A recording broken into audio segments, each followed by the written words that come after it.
सावन माह की कांवड़ यात्रा को लेकर पुलिस प्रशासन पूरा अलर्ट है और हमारे साथ सहारनपुर में मंडल अधिकारी डीआईजी सर मौजूद है। किस तरीके की व्यवस्था की गई है सर? सावन माह की कांवड़ यात्रा चलने वाली है, उसको लेकर किस तरह की तैयारी सर शुरू की गई है और किस तरीके से देखा जा रहा है कि इस बार कितनी तादाद में, क्योंकि लाखों की तादाद में यहाँ से कांवड़ियाँ निकलते हैं। मुजफ्फरनगर शामली में भी इसी तरीके से देखा जाता है, क्या तैयारियाँ हैं?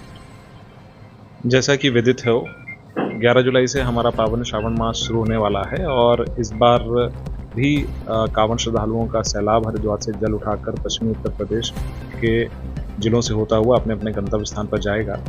पिछली बार की तुलना की जाए तो पिछली बार तकरीबन 4 करोड़ कांवड़िए हमारे जनपदों से होकर गुजरे थे। सहारनपुर रेंज के 3 जनपद इससे आच्छादित हैं, मुजफ्फरनगर, सहारनपुर, शामली। पूरे कांवड़ मार्ग का भ्रमण और सर्वे कर लिया गया है। इस पे जितने भी सिविल वर्क्स कराए जाने थे उसमें संबंधित जिलाधिकारी से समन्वय स्थापित करके वो सारे काम डिपार्टमेंट वाइज कराए जा रहे हैं। इसके अलावा कांवड़ श्रद्धालुओं के सुगम व्यवस्था के लिए कांवड़ शिविर लगेंगे, जिनसे बैठकें हो गई हैं, कांवड़ संघों से बैठकें हो गई हैं। इसमें एक प्रमुख बिंदु ट्रैफिक डाइवर्जन का रहता है, तो इसमें ट्रैफिक डाइवर्जन के संबंध में एडवाइजरी जारी कर दी गई है। इसमें भारी वाहन, मध्यम और हल्के वाहन के विभिन्न मार्ग चिन्हित कर लिए गए हैं और ये 10 की रात से ही ये ट्रैफिक डाइवर्जन इम्प्लीमेंट हो जाएगा।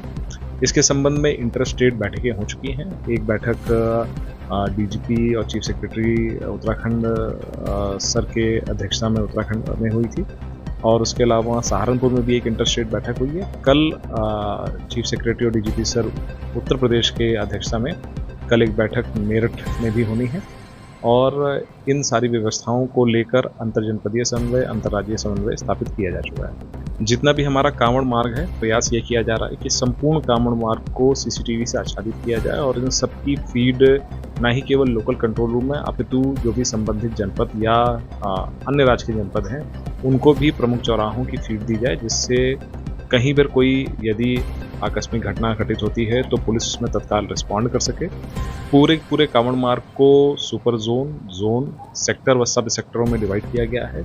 व्यवस्था इस प्रकार की गई है कि प्रत्येक किलोमीटर या 2 किलोमीटर पर एक पुलिस की मोटरसाइकिल, जिस पर सब इंस्पेक्टर और 3 सिपाही, 2 मोटरसाइकिलें इस प्रकार से हैंडहेल्ड सेट के साथ वहां मौजूद रहेंगी। कोई भी सूचना मिलने पर ये तत्काल रिस्पॉन्ड करेंगी और कांवड़ श्रद्धालुओं की सुरक्षा एवं उनके सुगम व्यवस्था के लिए ये लोग उत्तरदायी हैं। ये बहुत ही इंपॉर्टेंट बात है कि जो हमारे कांवड़ श्रद्धालु हैं इसमें डीजेस का प्रचलन है और कुछ लोग डीजे काफ़ी ऊंचा बना के लाते हैं, जिससे कभी कभार हाई टेंशन वायर से टच होने से इलेक्ट्रिक्यूशन की दुर्घटनाएं हुई हैं। इसलिए इस बार सबको निर्देशित किया गया है कि 10 फीट के ऊपर कोई भी डीजे नहीं बनाया जाएगा। इसके संबंध में सबको नोटिस भी इशू कर दिए गए हैं और सबके साथ संबंधित साथ बैठक भी कर ली गई है।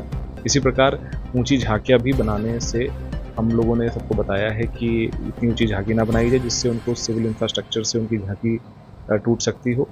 और बाकी जो भी हमारे डीसीएम चलते हैं डाक कांवड़ में, उसके ऊपर भी बैठने से लोगों को मना किया गया है, क्योंकि इससे भी किसी प्रकार की दुर्घटना हो सकती है। तो बिल्कुल हमारे साथ सहारनपुर में डीआईजी, उनसे बात हुई, उन्होंने बताया जिस तरीके से इंस्ट्रक्शन दिए गए हैं उनका आदेशों का पालन किया जाए और अपील की जा रही है जिस तरीके से डीसीएम भरकर और तमाम एक बाइक पर बैठकर जो लोग आते हैं, कृपया उन सब चीज़ों पर ध्यान दें। सहारनपुर से मैं विशाल कश्यप, समाचार टीवी।